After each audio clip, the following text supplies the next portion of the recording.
You want to live your happiest life, your most joyful life, your most fulfilling life. Find a way to be a yay in someone's day today. You woke up today the wisest, most experienced version of yourself. So apply yourself, reapply yourself, and expect to leverage your wonderful array of experiences to create value and to serve people and love people and give in a reapplication of all those things given different contexts. I'm a human too. I don't like pain. It is not fun. And we all experience plenty of it in its different forms. When you just emotionalize that truth on a regular basis and you say, this is how I know, that is your translation of your life. And you live the most grateful, joyful, and therefore also positively impactful life possible. Hello, everyone. Welcome again to Jill Collins Connections. We are here again today with an amazing human being, one of my favorite people. Trey Roth is phenomenal. You've got to get your notebook, get your pen ready. This is going to be good. Yay, yay. Trey is the founder of YayStack. It is one of the soon to be #1 in the world recommendation platform. It is unique in that it's positive. It is so cool. And he's going to talk a little bit about that. We're also going to be talking today about how to transition and how to reinvent yourself. If you've got things you've been doing in life, things that you started over in, we've got a lot of great topics we're going to cover today. So stay tuned. Here we go. All right. Welcome, Trey. So excited to have you here. Tell us a little bit about YayStack. I want to start off by saying one of my favorite lines you say is, yays are a gift. Tell us. Truly. Truly, as are you, Jill Collins. Thank you so very much. It's a gift to be here. Thank you for the invitation. I appreciate your spirit. I appreciate your positivity. You are a yangel, as we say in Yayland. It's a lot of yay puns, actually. We have the yay list, we have the yay team, and what we affectionately call yangels. Thank you for being such a gift yourself and your positive energy.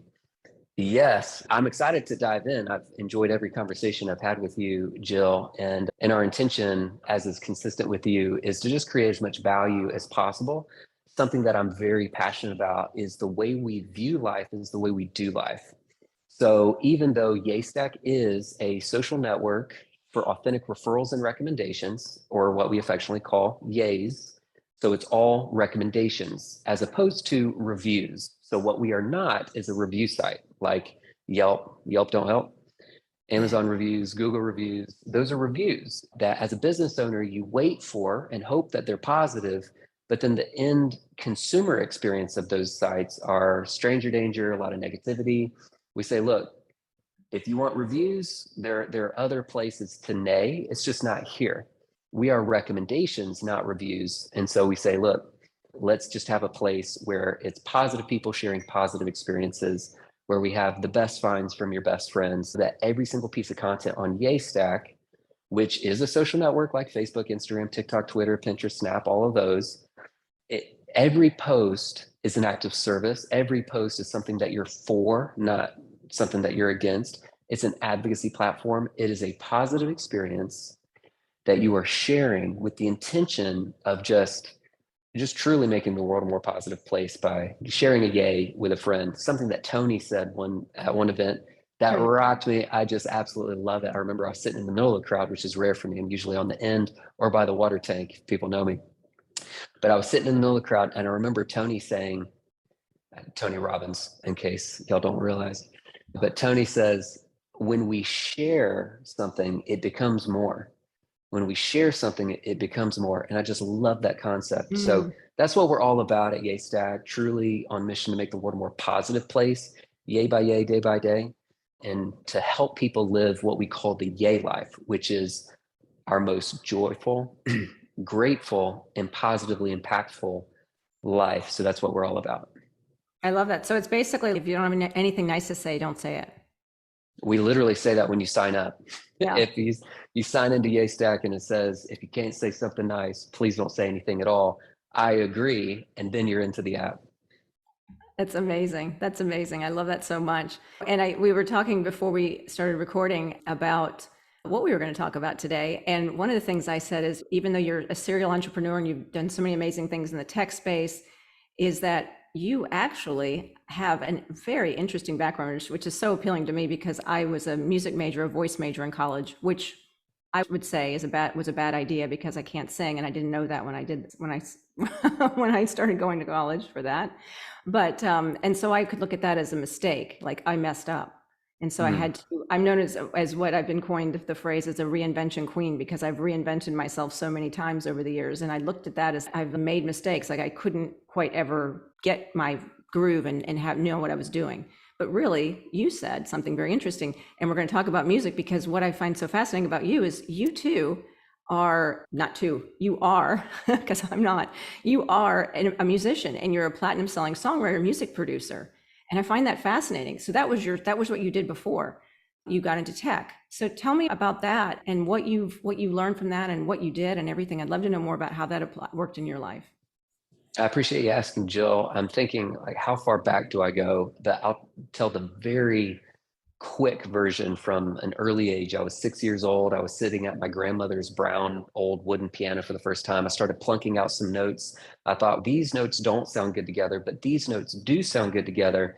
And I started playing a harmony with a melody, basically like a triad, so a C and an E. And I would just go up and down with that for the first time, just sitting down on the piano. And I'll never forget, Jill, there's a door to the right of the piano that flies open with a violence. My mother is standing there with a maroon body towel wrapped around her and another one wrapped around her head like an ice cream cone. She had run out of the shower. She was sopping wet and it's all in her eyes. And she's just looking at me in shock. And she says, "Trey, is that you?" And I thought, yes, okay, maybe there's something here. And so what I did was I taught myself how to play piano just by putting notes together. And truly from ages 6 to 12, I just taught myself piano. I never had lessons. And then I picked up guitar and bass when I was 12 and I started multi-track recording. So I basically record tracks, stack them together. And I was basically producing music as a hobby, didn't consider it a career choice until college. I'm in a band, but I'm studying abroad in Barcelona, Spain. I'm offered a job at the US Embassy in Barcelona, or I could move home and sign a record deal with my band in Nashville. So I did what any 19-year-old would do. I moved home, I signed the record deal, and then we worked with a music producer. And I said, "Hey, Rob, I've been multi-track recording all my life, never considered music a production, a career choice, but I know how much the label's paying you. How does one become a music producer?" And he says, "Tell people you're a music producer." And I said, "All right, I can do that." And when I did, Jill, and this can speak directly into this whole reinvention concept and how I love this phraseology you have for your identity here, reinvention queen. This applies. When I started telling people, Jill, that I was a music producer, I felt like I was putting on a jacket that just didn't fit. Doc and Marty McFly in Back to the Future 2, Marty puts on a jacket and the sleeves are like a foot longer than his arm. I Right. felt like that's what I was doing. It was imposter syndrome and just the epitome of imposter syndrome. And and then Doc hits a button on Marty's chest and then the jacket fits. What happened was I told people I was a music producer. I started producing music and then the first project went well. Through word of mouth referral, I had another project, through another referral, another project, etc. I never made a website. I didn't have a business card. I was off of social media. I was off the grid. But year after year, for 7 years, my business grew all through word of mouth. And I knew that something was missing. I just didn't know what. And I was inducted into the Recording Academy. So I'm still a voting member of the Recording Academy. So I had the wonderful privilege of going to the Grammys every year. And I was just inspired ultimately with this Oprah Winfrey moment, this divine download, this vision of the referral network, and that someday somebody would build this referral network. That's what was missing. The social network exists with Facebook, the professional network exists with LinkedIn. Where's the referral network? Thus, Stack was born. So I'm still a voting member of the Recording Academy. And as we were talking about offline momentarily, I had spent well over 10,000 hours of my life making music, Jill. Little did I know that hundreds and hundreds of projects would ultimately be preparing me for this startup in tech, and so many things reapplied, so many skills, so many experiences. It was the same requirements of me as a value creator, just in a very different context in technology. And anybody listening today, navigating uncertainty or going through a transition of sorts, my encouragement is that look for ways in which you are reapplying yourself given different context. Let me just encourage you for a moment and say, you woke up today the wisest, most experienced version of yourself. You woke up today the wisest, most experienced, most powerful version of yourself. So apply yourself, reapply yourself, and expect to leverage your wonderful array of experiences to create value and to serve people and love people and give in a reapplication of all those things given different contexts. I love that so much. Nothing happens by accident. And of all the times I've reinvented myself, I've spent many years thinking, oh, I messed up. That was a mistake. That was a mistake. Yeah, someday I'm going to get it. Someday it's going to be the thing. And it reminds me of going back to the music thing, is the year that I spent in music in the college there studying sacred music, and I had some classes and things like that. But when I went back to my after I cried every day in voice class, and my private voice teacher said to me one day, she put her hand on my shoulder and she said, honey, maybe you should major in business. And so I did a few years later. But I say that to say is when I went back, it wasn't like that year was for nothing. I was on a practical level, let's use practical that people understand here for the thinking not so deep, but is there were most of those credits, those classes, I could convert to credit in the new degree. So I didn't have to start from scratch. I actually was able to take those from a practical standpoint, those classes and say, okay, I'm going to apply this towards a humanities class or whatever the requirements were. I could actually apply that. There was an English class in there. Okay, great. That I have that down. I don't have to take that again. It's even though not just that, but even the knowledge that I gained from those courses that I maybe couldn't transfer, I still have that in me. And all the years of wisdom and knowledge that I've gained from the things that I've tried that maybe I didn't stick with, carry with me. And it brings me to where I am today as my best self. As I woke up this morning, as you said, which I love so much. And I think where we get stuck sometimes is in that stinking thinking, those negative thoughts about what we make that mean about ourselves. And it's not just in what maybe we didn't start or what we didn't finish, but it's everything. And so you talk about identity, and really it's the reinvention or the transition is how we identify ourselves. And I love what you said about you wanted to be a producer, and you said, so I'm going to be a record producer, right? Yeah, I'm going to be a record producer. I didn't know anything about it, but I am. I say that I'm a speaker. Yeah. I haven't actually been on any live stages yet, but that's my intention. I speak all the time. I speak here, I speak at other places, but I've never actually been paid on a stage yet, but I am going to. And so when I say I'm a speaker, I'm a speaker. And so that's my identity. And I believe that. And so it starts to, like you said, the Marty McFly, the whole thing is, and then suddenly the jacket fits. It's going to fit at some point. So I think that's encouraging for people who are watching this. Jill, what this reminds me of is to honor your laughable story. So here's what I mean by that. Coming back to the Marty McFly jacket, it took a few years for me to get my sea legs. But once I did, I went from laughable when I told people I was a music producer, because it was my first projects, right? It was laughable that I called myself a music producer. And then after a few years and going platinum and having success and truly having world-class results, it became laughable to anybody who said that I wasn't a music producer. So honor your laughable story where you say, I am blank. And it's a bit laughable that you're calling yourself that. And then honor that story, honor the struggle, honor the time, honor the sacrifices, honor the everything it takes to believe and to take action based on belief, not inaction based on fear, to the person where it's laughable for anybody who would say you're otherwise, you're anything other than transformation queen, for Love that. example. Yeah. Yeah, reinvention queen, transformation queen, whatever it is that we choose. I actually teach something on this is on identity and really creating that identity. And sometimes people say, I want to lose 10 pounds. And it's great. Okay, that's a goal.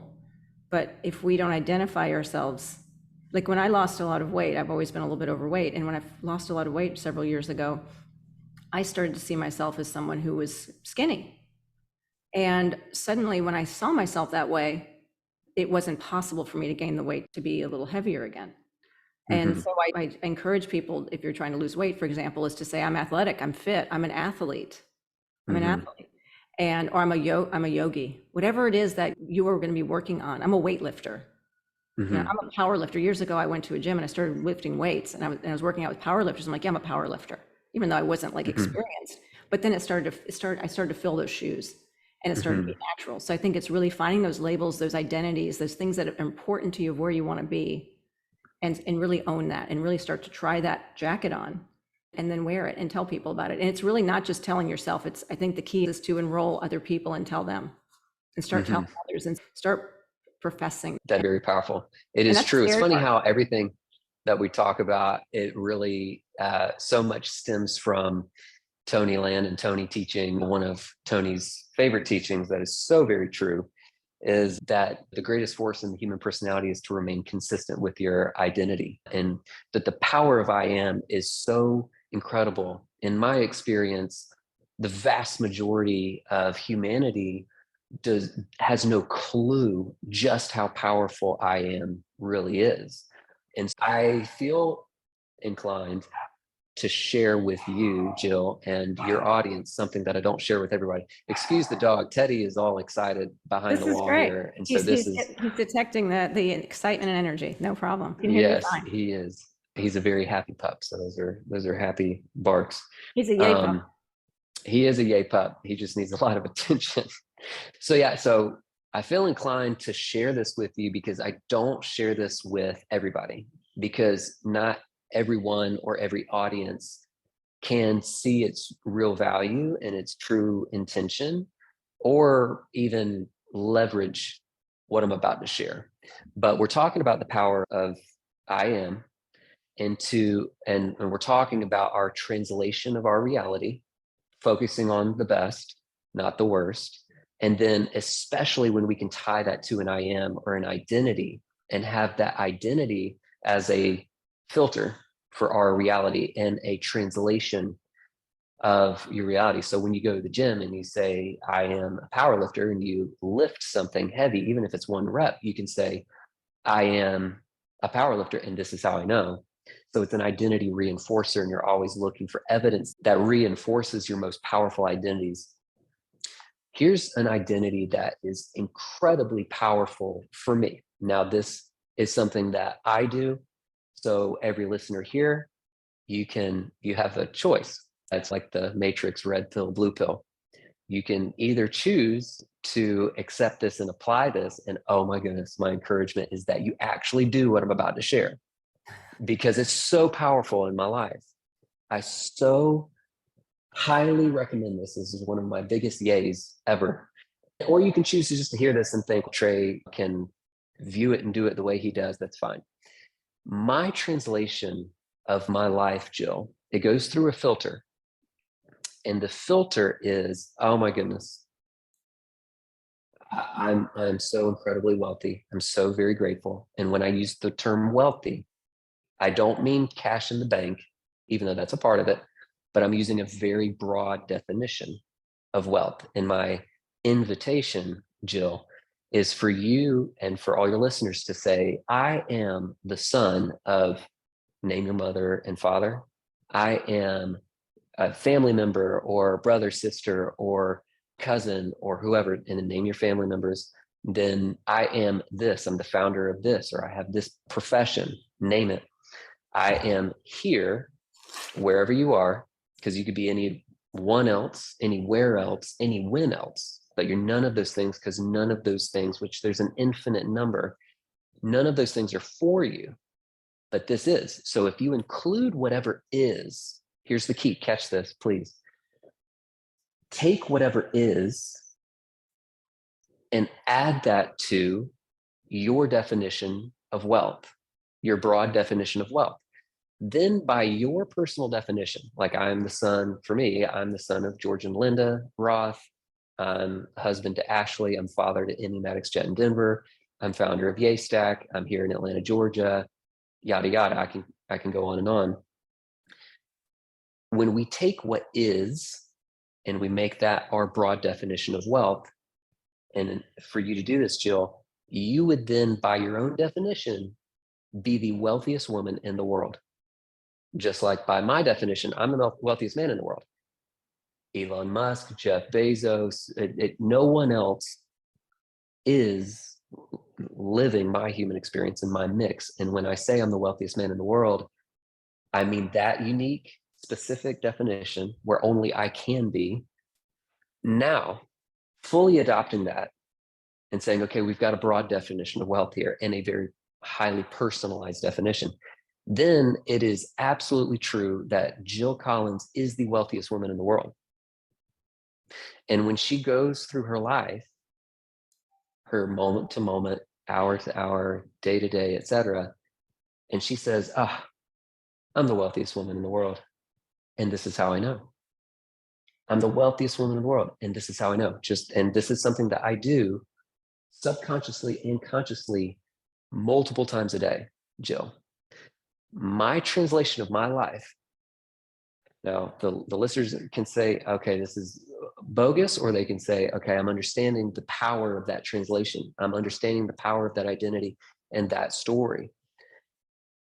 If you were to just adopt this broad definition of wealth, personalized to only you, you are, in fact, by definition, you are the wealthiest person in the world.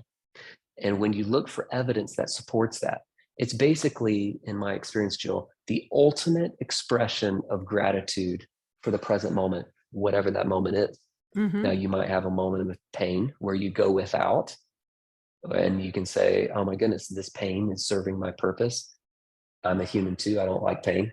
It is not fun. And we all experience plenty of it in its different forms.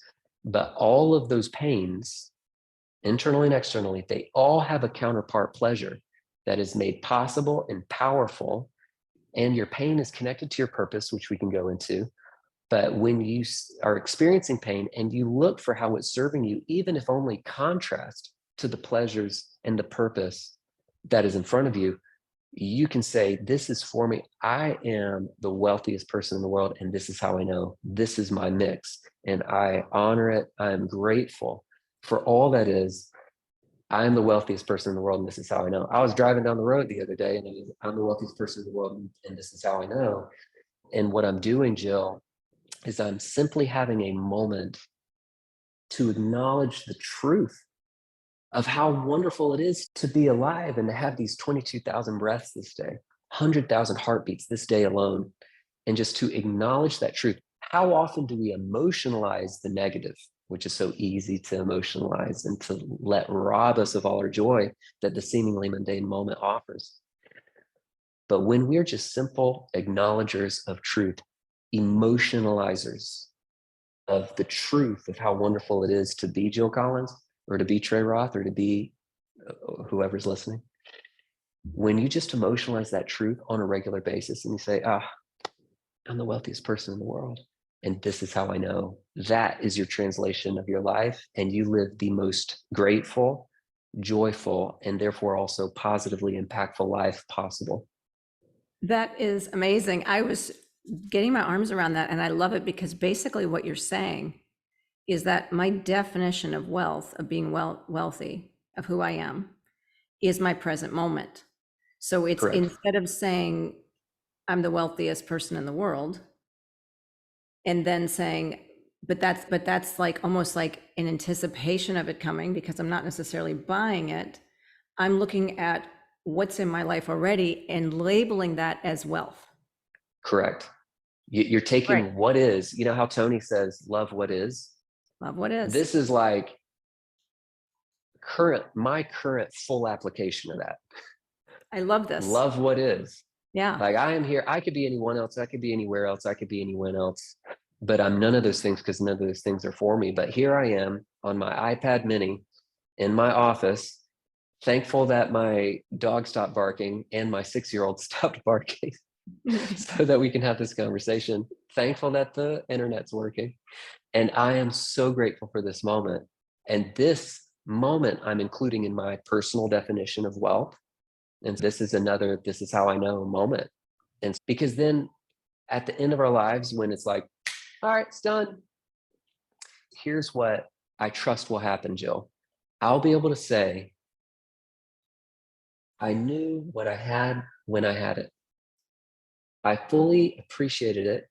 I did not allow myself to be subject to the law of familiarity, which, again, a Tonyism. The more you experience something, the more you have a tendency to take it for granted. Like our 22,000 breaths this day, 100,000 heartbeats this day, when our prerogative is to appreciate them fully, because to some degree, we are all taking for granted our present moment.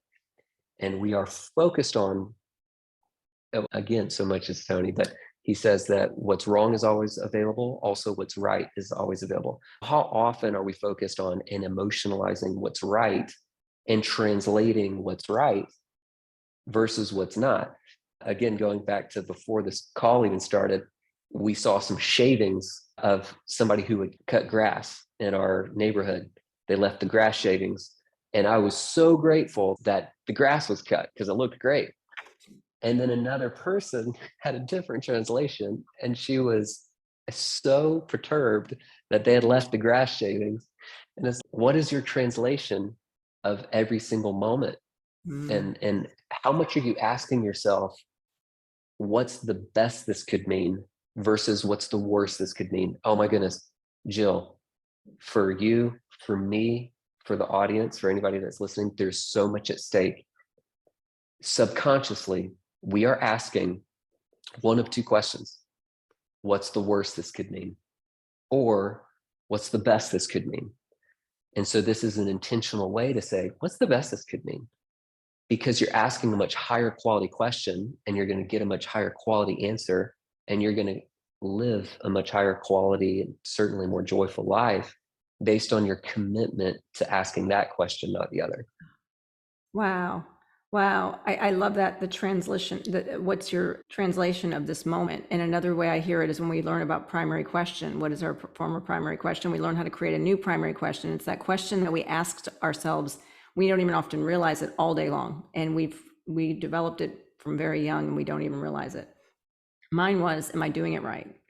And so we learn through the Tony Robbins work is how to write a new primary question. And some of them that I've heard, and I like this one a lot, is what's good about this? Mm-hmm. Like, what's good about this? And that's very similar to but because that's more about a situation, but you're really saying is this is what's my translation of this moment is more about how I'm thinking about it, how I'm feeling about it. It's deeper. It's not, okay, I'm stuck in traffic. What's good about this? I get more time to sit and listen to this music and I can finish this podcast. That's very tangible. It's very material. Whereas when I'm talking about how do I translate this moment, how can I see this moment in the best possible way? It's my feeling. It's that deeper level. It's that deeper connection to whatever I'm making something mean. I'm making this mean that I should have left earlier, so I'm not going to be late for this meeting. It's almost like what's good about this is almost masking that there's something else going on in the background that I'm not addressing because I'm still feeling a little bit off about it. Sometimes it's deep. It's a little deep. Very much. And something that we talked about earlier, Jill, was about pain and the I was going to value ask of that. pain and pain for, I could I would tell love that, to ask you about that because something we talked about before on a call, we were talking about, you said that what breaks our heart is our purpose.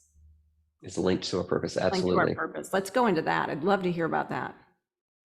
Absolutely. So we all have a unique answer to the question, what breaks your heart? And it is, of course, inherently in relation to a pain that we're familiar with, a pain from a past, and even current pains. Something that breaks my heart, I see people living far south of the joyful life that they could because they're so just constantly focused on what's wrong, not what's right. Now I understand it's a survival instinct to identify the threat, stay safe. And so whatever's most wrong is the fire that burns brightest for our attention and our translation of our reality. And I understand, again, I'm very familiar with pain and I don't like it either. I'm not saying to shirk pain, but when we experience pain with increased wisdom, which again, you woke up the wisest, most experienced version of yourself. And so you have the capacity to see that our pain is linked to our purpose, a pain that we're familiar with, because then we're equipped to help people who are experiencing some form of pain truly. I know that you know this and that you do this, Jill. Would you agree? Yes, yes, for sure. It's the idea of, because I think so many people here, we all are at this point in this transition. It's again reinvention. It's like thinking about, like reevaluating what is transition, is what is it I want to do with my life. I feel like I'm not happy. It was a wake up call during the pandemic. So it's this, everyone's going to find their purpose today. And how do we do that? And I Hmm. think you really touched on something we talked before, which is why I wanted you to bring it up again here, is this idea of what really breaks my heart. Because what breaks my heart is seeing people suffering, seeing people who just don't have access to something, or that they don't have a voice, they don't have the ability to get to the right people to get what they need. This is why I'm a connector. I have to do this. It's like innate in me. Even if it's inappropriate, I'm going to find a way to connect things when I see something that needs two people that need to meet, or someone who needs some information, or whatever it is that I have some access to.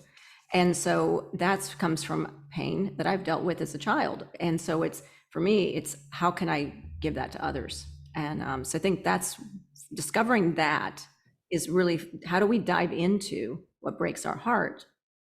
It's a scary proposition, as you said. It's a little bit, we don't always want to touch that hot stove once we realize it burns. Why would we want to go there again? But Hmm. discovering that oftentimes can give us that true freedom of what really lights us up and what really can make us feel amazing about what we're called to do, even if it's pivoting and changing and starting new. Even it's remarkable when you mentioned the hot stove. It reminds me that the physical experience of pain coincides with the internal experience. So whatever pain that we experience, both physically or externally and internally, whether it's loneliness, sadness, shame, guilt, any flavor of pain internally, there is a wonderful truth that I'm reminded of. The older I get, the faster and the more fully I am reminded of something that I value most. One of my top values and something that I'm so grateful for in the human experience, which is that whether it's internal or external and we're experiencing pain, I'm so grateful that we are healers. We are made to heal, and that's shown physically. So, to give you a physical example, going back to the hot stove, last year I was cutting my steak, and the knife went through the steak and then went through a little bit of my finger. I cut the side of my finger open, and just immediately my first thought was, why did I do that? My second thought was, oh my goodness, I'm so glad that I'm a healer. I'm so glad that this pain's going to go away. I'm so glad that I don't have chronic pain. I'm so glad that this is going to absolutely go away. And it's not bad enough to where I need stitches, etc. So on the side of my left index, I remember, because emotion sears memory. I remember how I felt in that moment, but I remember just immediately having that highway to gratitude, which is so grateful that I'm a healer, and now it's gone. Now I actually, for momentary pain, Jill, I now have a long lasting gratitude, because it's basically the opposite of, in a way, the law of familiarity, which again states that the more we experience something, the more we have a tendency to take it for granted. In my case, specifically in this example, like the health of the left side of my left index finger, I never had it injured before until now. And now I'm so grateful that sting is gone. And there's not even really a scar because it was a very thin slice. Another example is my son last year was sick. He had a stomach ache and a headache at the same time, and he was just writhing in pain. He's on the top bunk. I'm putting him to bed, and he says, "Dad, I just want the pain to go away." And I said, "Buddy, I wish that I could take that pain for you right now. I would do it if I could. But listen, remember how you feel right now, because tomorrow you're going to wake up and hopefully you feel a lot better. And when you do, remember how you feel right now while it hurts, because tomorrow morning you are going to be so grateful for your health, buddy. Watch it happen." Sure enough, next morning he runs downstairs. "Dad, oh my goodness, I feel so much better. Oh, I'm so grateful for my health. I'm so grateful for my health." Now, Maddox, ever since then, Jill, he used to never say anything about his health. He didn't know what it was like not to have it. He Wow. never used to say anything about it. Now, on a regular basis, because of that temporary, Contrast. he knows what it's like to go without a specific health, physical in this case. Now he's got his health and he has a lifelong gratitude and appreciation for his health because he knows what it's like not to have it. So I share this to say, whatever pain that y'all are going through, I'm going through pain, Jill, you're going through pain, but every listener, we're going through some flavor of pain that can be external and internal, especially. Mm. My encouragement is for you to look to see, how is this serving you, even if only as contrast to its equal and opposite counterpart, pleasure to come. When you have that health return, you will have a gratitude for it unlike ever before. So remember how you feel now, because you will be past this pain. You were made to heal. You are a healer inside and outside. You are a healer. And so for you to be reminded of that and say, I'm so grateful for when my health returns, and then enjoy that lifelong gratitude for when your health returns in whatever shape or form. I love that when you're in pain, is remember how you feel now, because I think that's where we miss it, right? Is we want to just get over it really quick and then forget about it.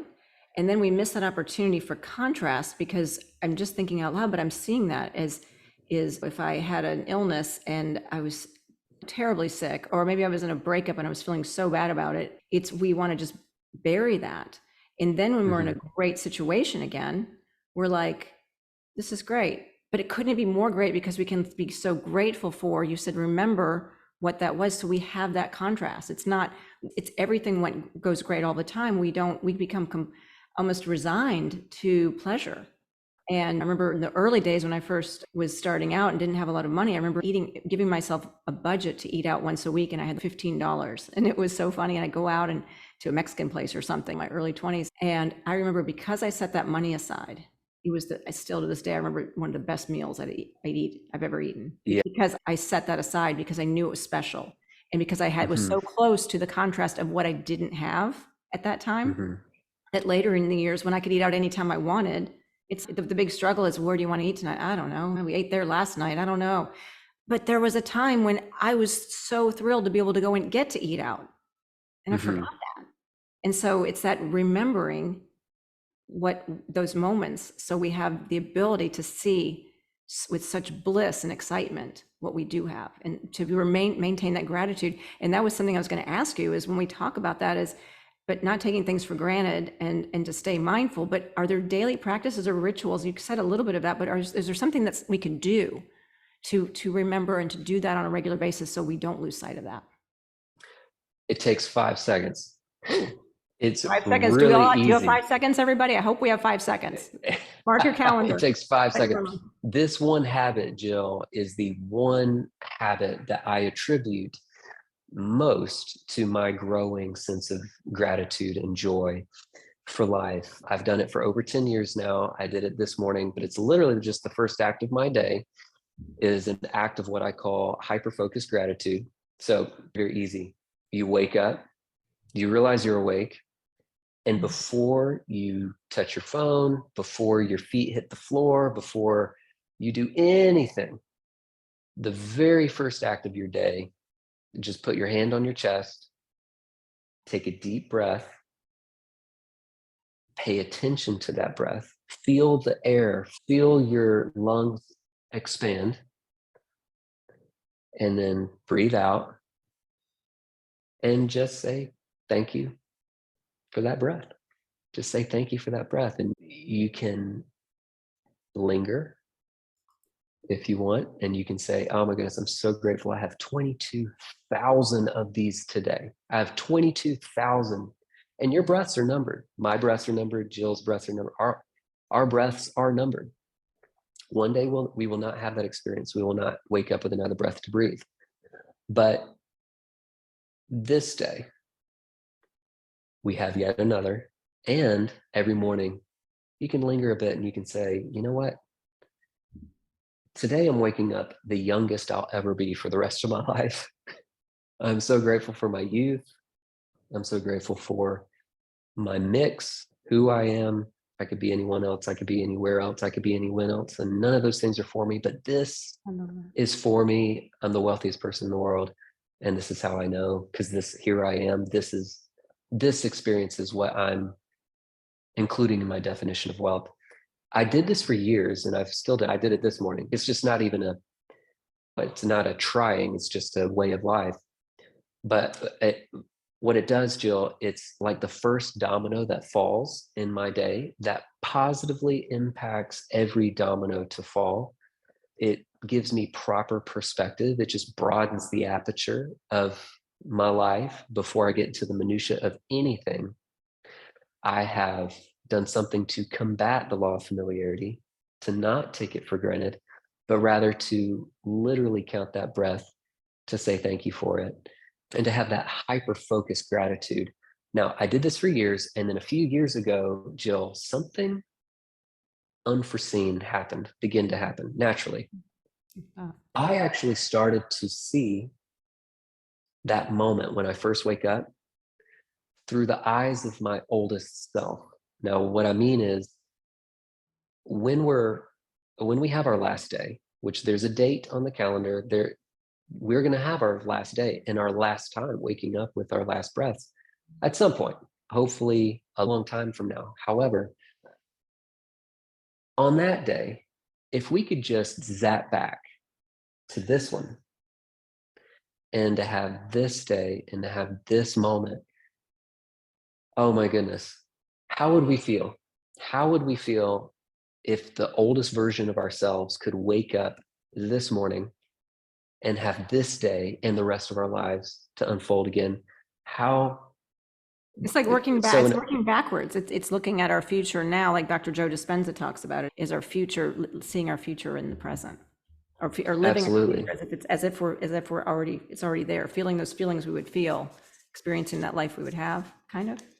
absolutely, and it's a very practical thing to do. To just say you can do that in any moment too. I could literally choose to think right now through the lens of just very practically the oldest version of myself on my last day. If that Trey could zap back to this one and have this conversation with Jill, how would he feel? And then also, anytime that we're tempted to think or feel that we're old, I just envision the oldest version of myself slapping me across the face and saying, you're not old. Love that. You're not old at all. Enjoy that youth. Enjoy it. Everything works. Everything's functioning.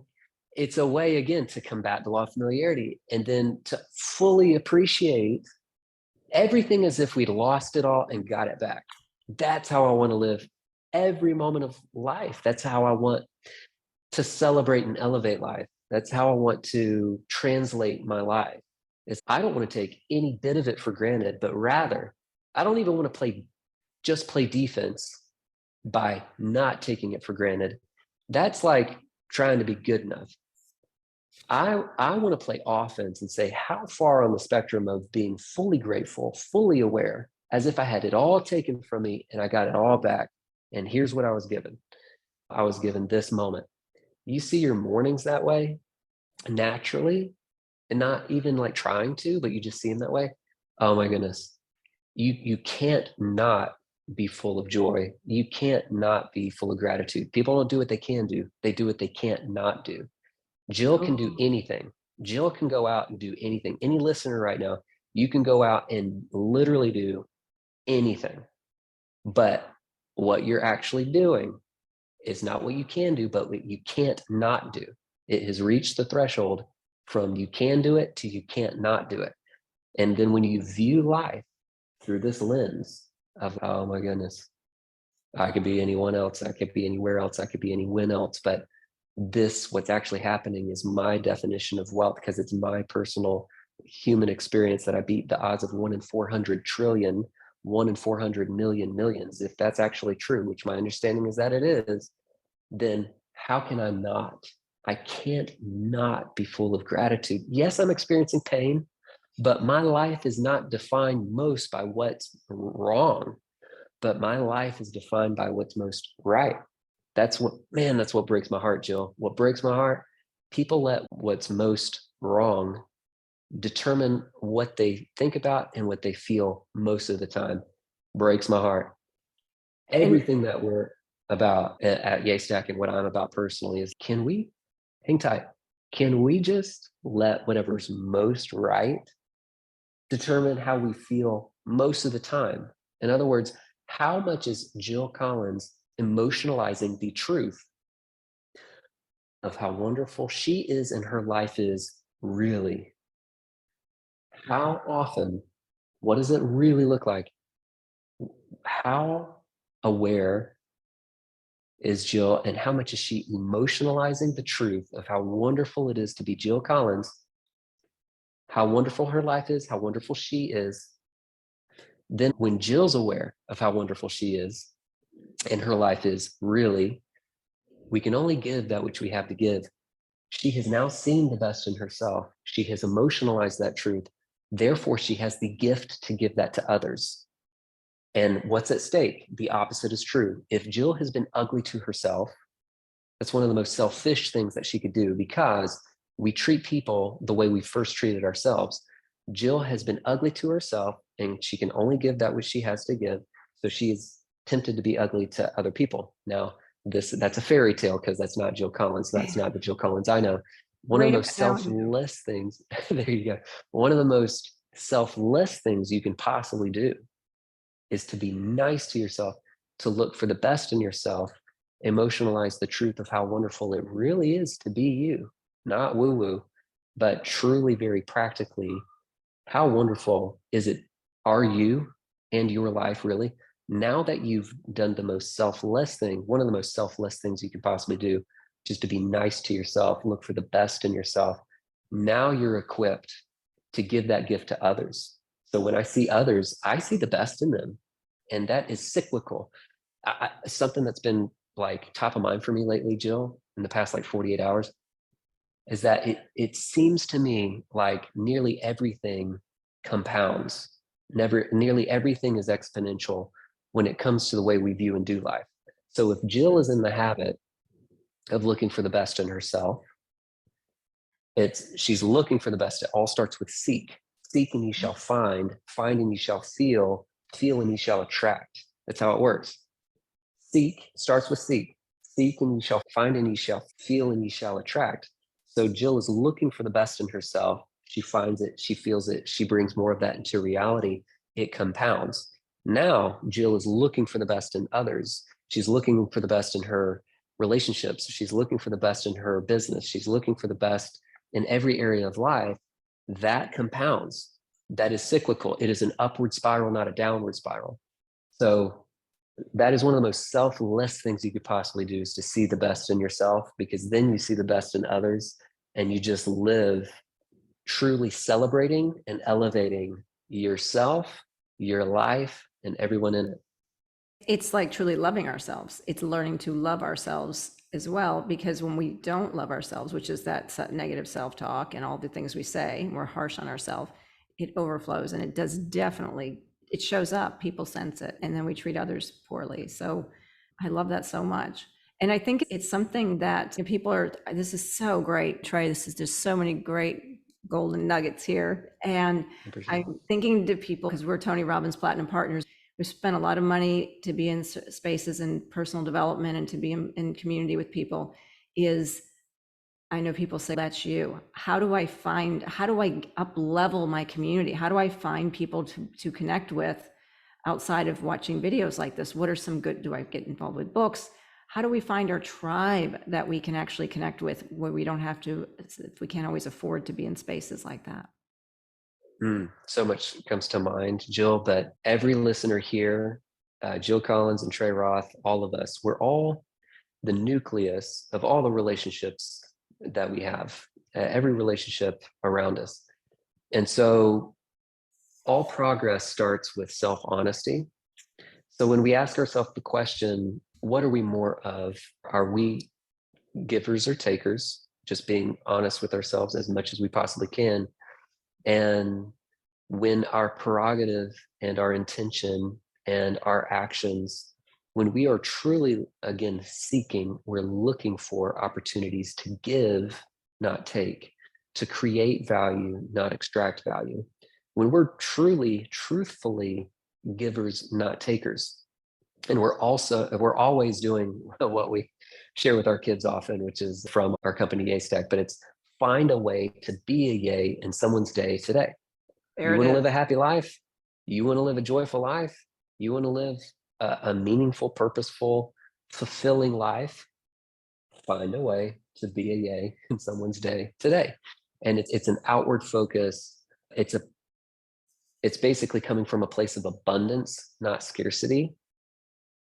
And And so truly looking for opportunities to serve and to give, as Tony says, the secret to living is giving, which is so much of what we're all about. You want to live your happiest life, your most joyful life, your most fulfilling life. Be a giver, find a way to be a yay in someone's day to day. The secret to living is giving. Now, how much do you think people at the highest levels in all areas of life want to be around you? It's amazing. It's overwhelming. I'm sure people are just drawn to that. So you want to level up your tribe, Yeah. give and then honor whoever is entrusted to you or that you're stewarding in your realm of influence. And then when you see them as 1 in 8 billion, and that's just of the people that are alive today, like I see Jill Collins as, oh my goodness, I could be talking to 8 billion different people right now, but I'm not talking to any of them. I'm here with Jill Collins in this moment. How wonderful. How can I truly be of service and be of value? And how can I give? No strings attached, truly. How can I help her? What? And almost like Mm. empathizing to the degree where I'm looking back at myself through your eyes. I have a dear friend, Jeff Henderson. Oh my goodness, I'm such a big fan of this guy. But he says it, what's it like to be on the other side of me? What's it like to be on the other side of me? And when we empathize intentionally like that, and we say, truly, how can I help this person? What does this person need? How can I be encouraging? Is there something tangible I can give? If you're just looking for opportunities to give, how do you think you feel being the one that's going around like that? How do you think they feel? And so, truly, you want to level up your tribe, see each person in your realm of influence, especially your loved ones, when you see them as, oh my goodness, I just want to give, I want to be of value to them and to love them. I want to see them fully. I want to understand them far more than I want to be understood by them. I want them to feel appreciated because they genuinely are. Yeah. You will level up your tribe.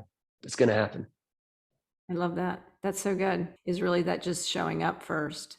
It's when we knock on the door and want to make new friends, we don't show up empty handed.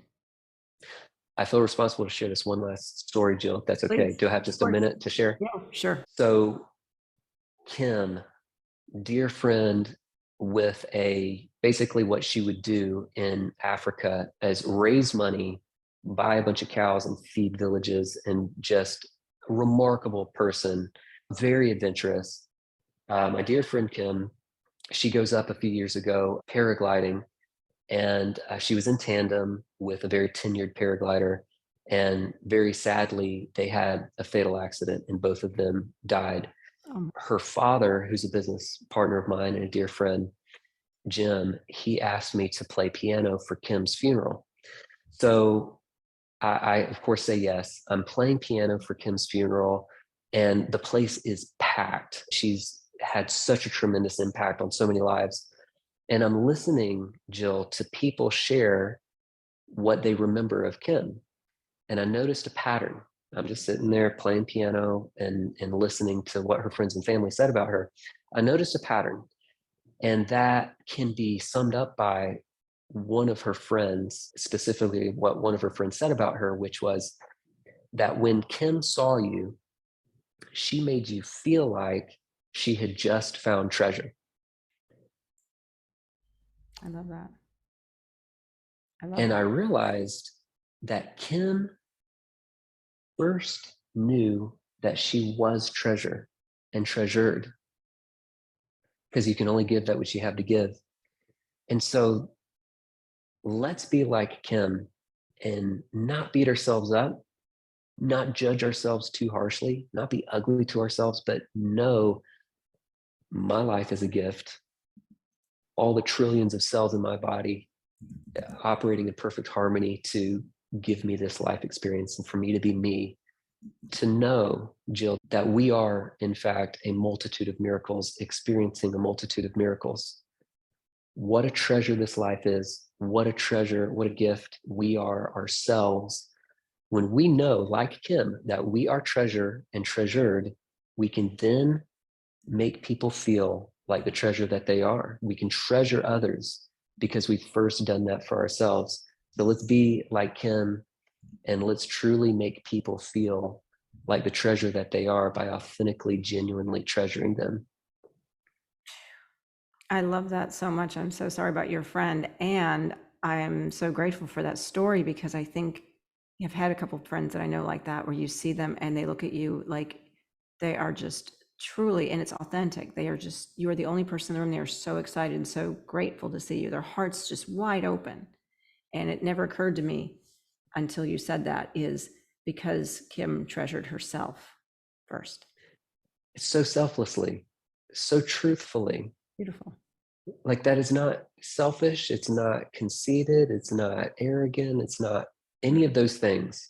Manipulative. It's It none of that. is, it is absolutely honoring and being grateful for this wonderful life, and therefore being equipped to give that and to honor and be grateful for those in it.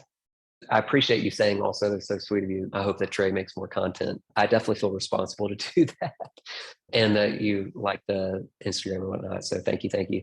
Yeah, I definitely feel responsible to help people with the translation of their lives.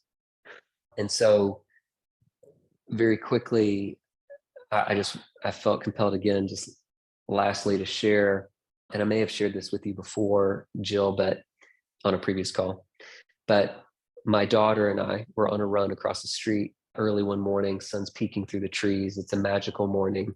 And then we're on our way back the last hill, and Emmy grabs my hand. She laces her fingers through mine and she says, "Dad, those minutes or those moments that you wish would last forever, this is one of them."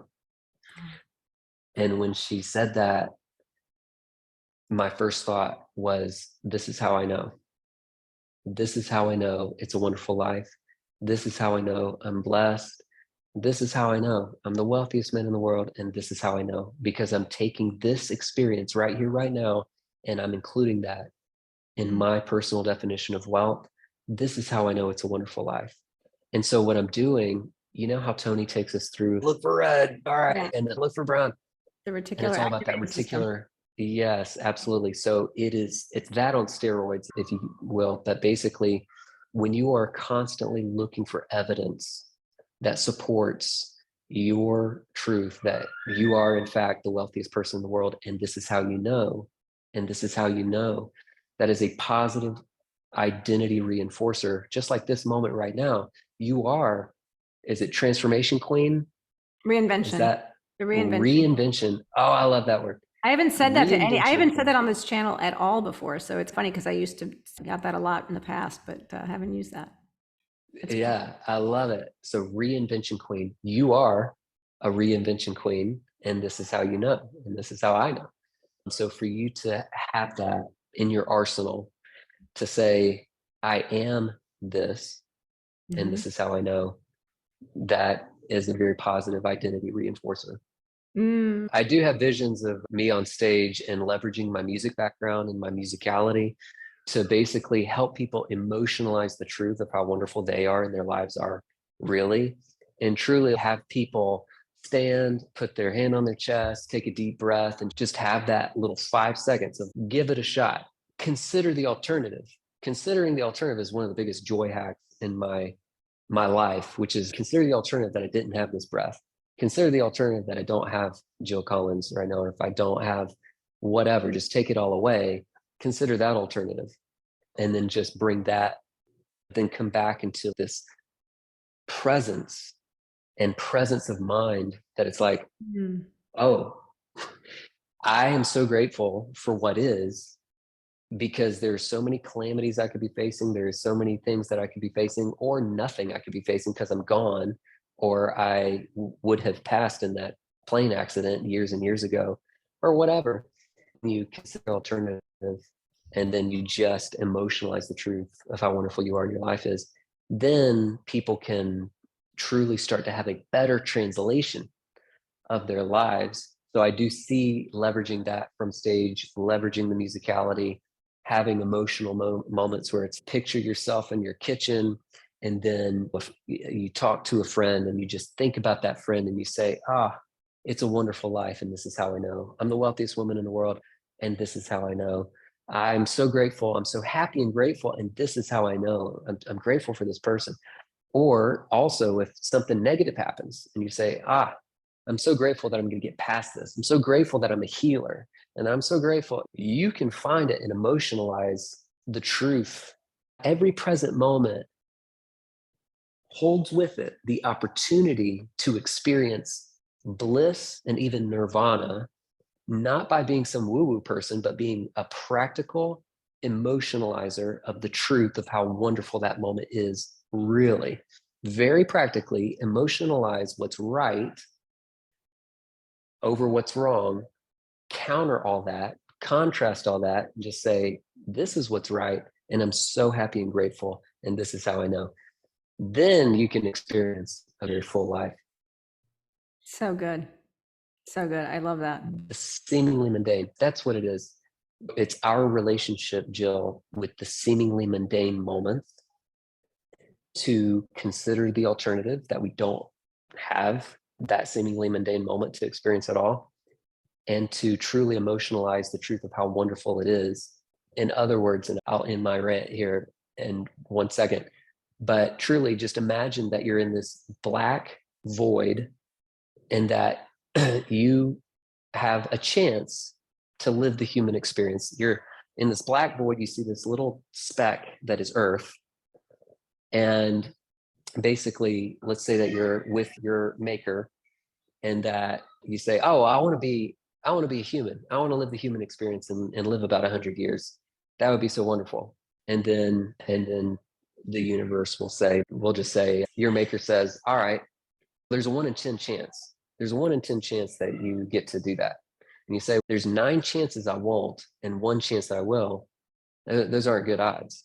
Actually, it's worse. It's 1 in 100 or 1 in 1,000.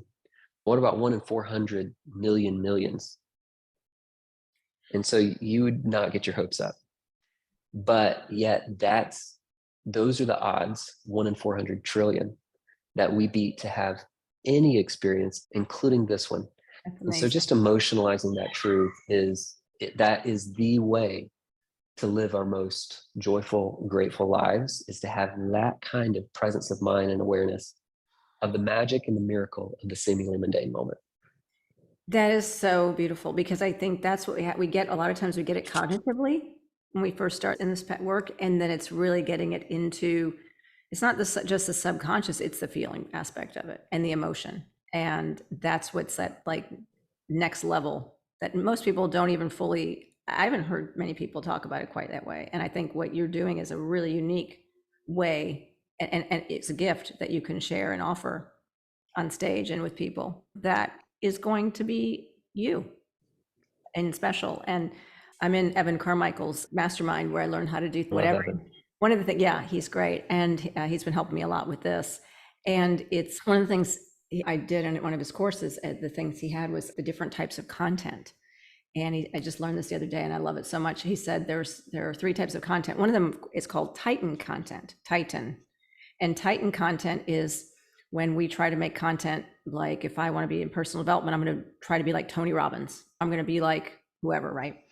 And it's great, but it's a watered down version. We will never be that Titan or as we were trying to be. We don't even realize we do it. We just start out, we say, I'm going to be a personal development. And then there's another one before that. But then the last one, which is the one we want to be, or at least 90% of our content, is a twin content, is where we create content from where we've been, that pain, and it's relating to our twin, someone who is going through what we've been through.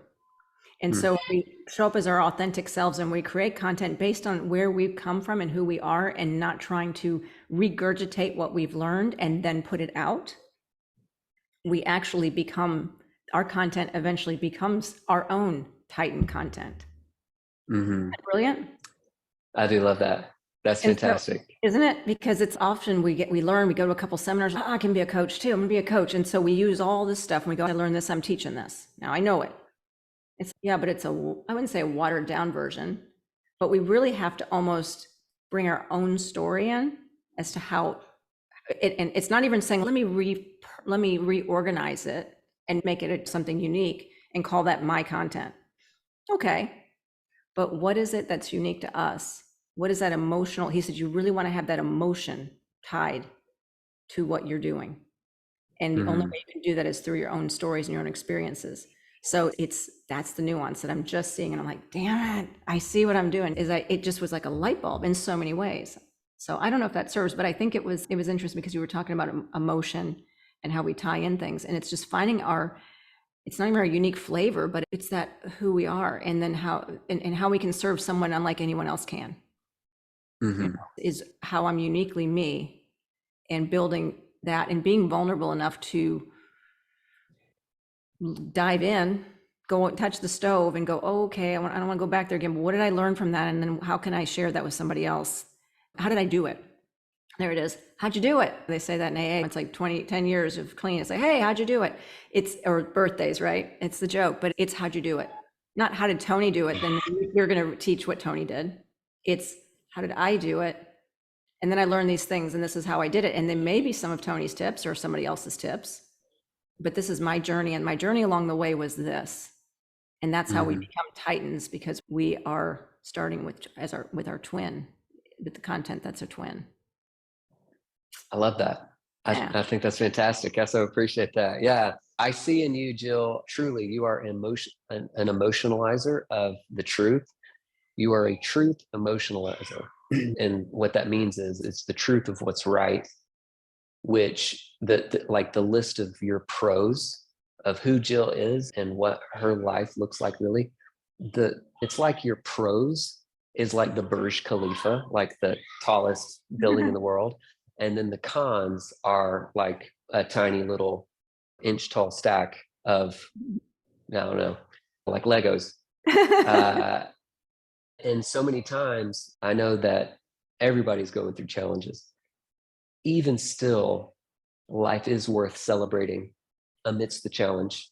Doesn't mean to shirk the challenge or shirk the pain, but rather to just know I've got the Burj Khalifa of pros, like incomparably, just so many pros relative to the cons that I'm experiencing.